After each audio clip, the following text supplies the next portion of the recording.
BTAI stock analysis, massive update for Monday and onwards. Am I buying is the question, which I'll be answering in this quick 1-minute video.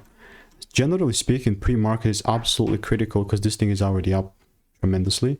I myself, having done over 45,000 videos and 5 years of experience, documented everything.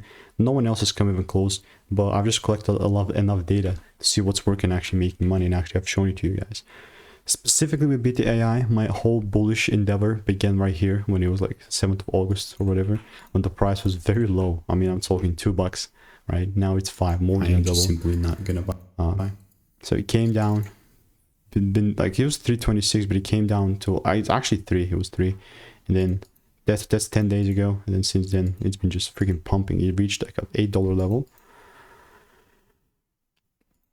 I would much more appreciate if I see the proper double break, which I already saw the first shift. So I'm like literally 1 break away to buy more. Pre-market says it might be opening right here to the top, which is fair, but that's my idea on BTAI. And I do have a bunch of receipts with this, I believe. Yes, I got like 5 receipts, which is sick. So if you want to stay tuned and get free sauce, click the first link in the description. See you in the next one.